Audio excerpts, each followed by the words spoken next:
There's a strange phenomenon that happens occasionally in modern cinema.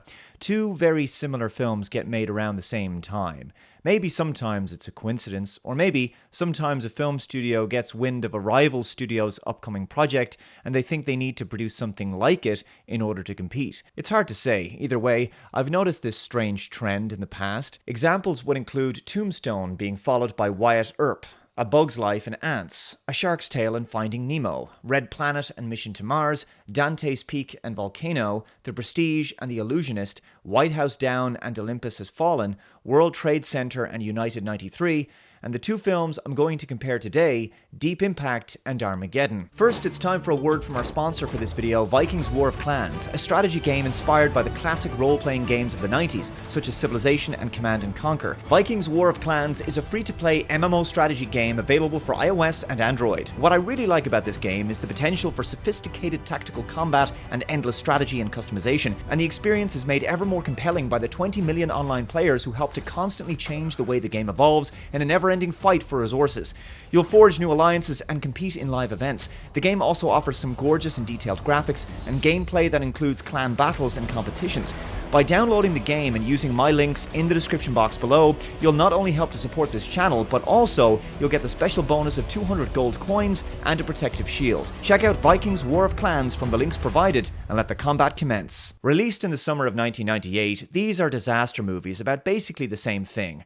Earth is about to get hit by a large piece of rock from space that will produce an extinction-level event, and NASA have to send a manned mission to that rock to try to destroy it with powerful nuclear warheads. In Deep Impact, the object is a comet the size of Everest, and in Armageddon, it's an asteroid the size of Texas. On paper, these films are essentially the same story, but they differ drastically in terms of how they're interpreted and executed by the filmmakers.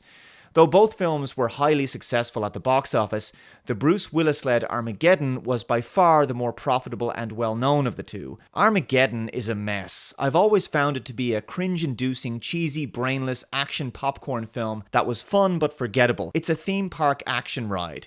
Deep Impact is an actual serious drama that presents a more realistic take on the concept and focuses on the lives of the characters and how the impending doom affects them. It's a much more emotionally intense and somber interpretation that I've grown to appreciate far more than Armageddon. Director Michael Bay is known for ludicrously fast-paced CGI action films that are loud, melodramatic, and over the top. Armageddon is Michael Bay turned up to 11. The entire film is directed, shot, edited, and even color graded like a music video. I was 15 when I saw it first, and generally really enjoyed it, but I was a kid back then. As the years have gone on, I find the film practically unwatchable. It was on TV recently, and I watched the last 30 minutes or so, and I found myself for the first time asking the question, was this film actually a spoof all along and I just didn't realize it? Every scene in the film is overacted, over-edited, and over-directed, with gratuitous use of close-ups and dramatic music. You and your men are the biggest mistake in the history of NASA. Bruce Willis gives the hammiest, hard-edged performance of his life, and it actually seems like it's on purpose. At no point does this film even remotely attempt to take itself seriously, even for a second.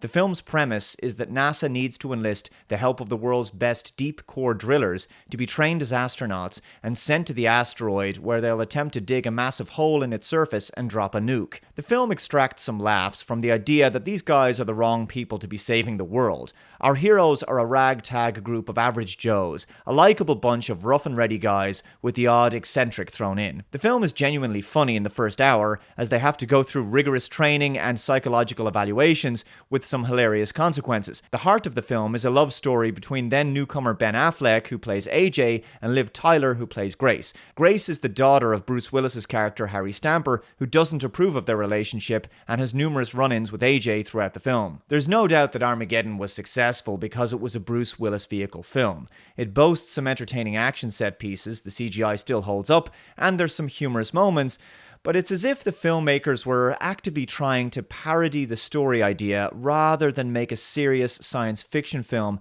about the idea of Earth facing an imminent asteroid impact. It's also laced with scientific inaccuracies, but I can forgive that kind of stuff.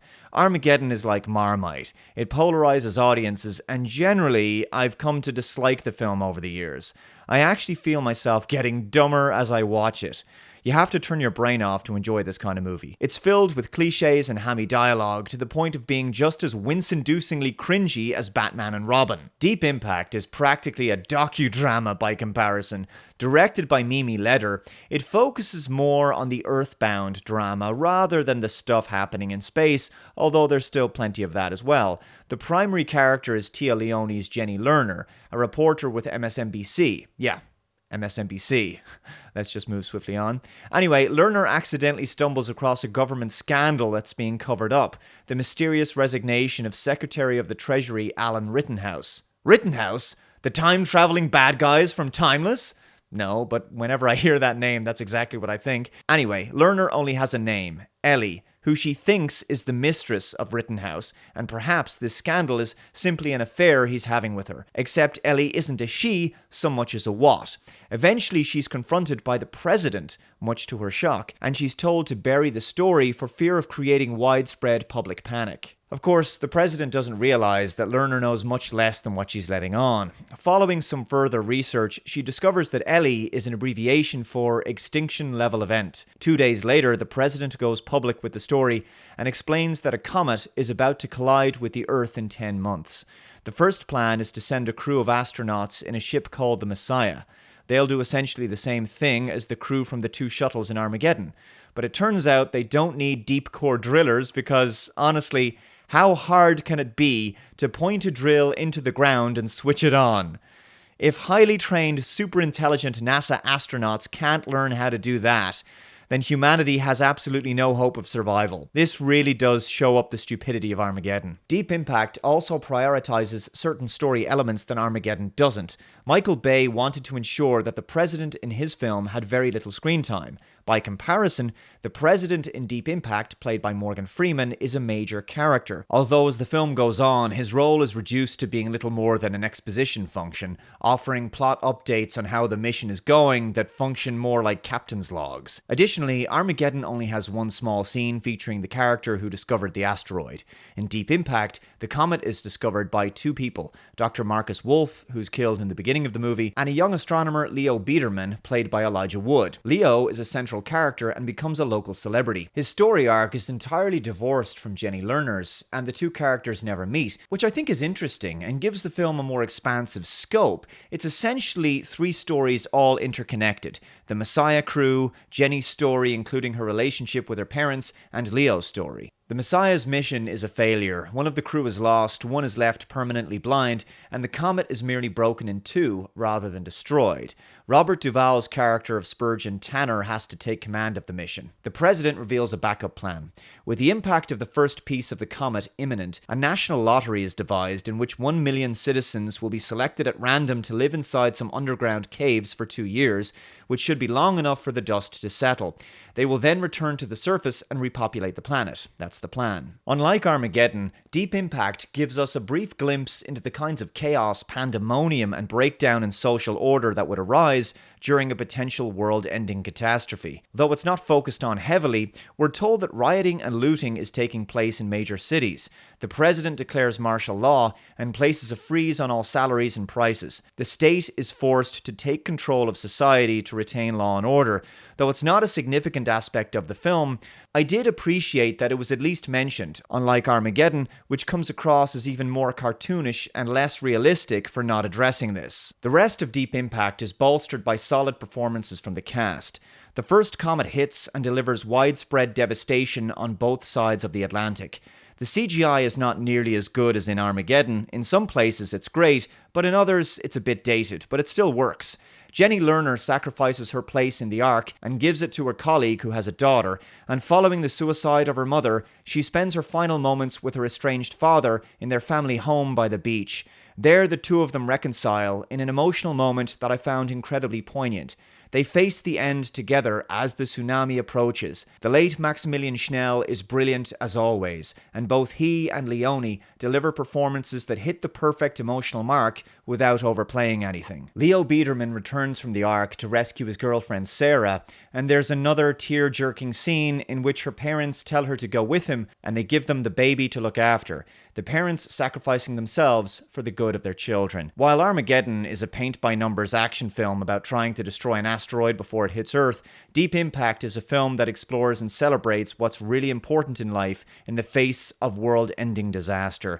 And so every major character in the film is a hero in their own story, not just the brave astronauts in The Messiah. I really appreciated the completion of Spurgeon Tanner's arc. He was a veteran from the moon missions and was largely placed on the Messiah mission as a PR exercise for an older generation of Americans who would remember him. The younger crew grow to appreciate his wisdom and leadership, especially Commander Oren Monash, who had been his biggest critic prior to the mission. Following Monash's injury, he bonds with Tanner in a great scene on the Messiah while Tanner reads him the opening chapter of Moby Dick. Each of the astronauts say their final goodbyes to their family back in Houston and then take their remaining nukes and ram the larger comet, destroying it. The late James Horner knocks this film's musical score out of the park, and although I very much like the more bombastic music from Armageddon, there's a great urgency and intensity to the soundtrack of Deep Impact. I think some of the musical elements slightly resemble Titanic in places, which is no bad thing, because Titanic has a phenomenal score. The reason I focused much more on Deep Impact in this comparison review is because, quite honestly, there's a lot more story to unpack in Deep Impact, because the film focuses much more on its characters than Armageddon does. But surprisingly, some of its critics complain that Deep Impact takes itself too seriously, and that it becomes too overly sentimental, and instead, they appreciate the more illustrious Armageddon because it's fun and less somber. I actually don't really understand this criticism because I believe Deep Impact takes the impending threat of Earth's destruction about as seriously as it should be taken. By comparison, Armageddon turns the entire affair into a bit of a slapstick joke. Of course, you could enjoy both films, but I'm obviously more partial to Deep Impact. So, let me know your thoughts on these movies in the comments below. Which did you prefer? And I'll see you next time. Bye-bye.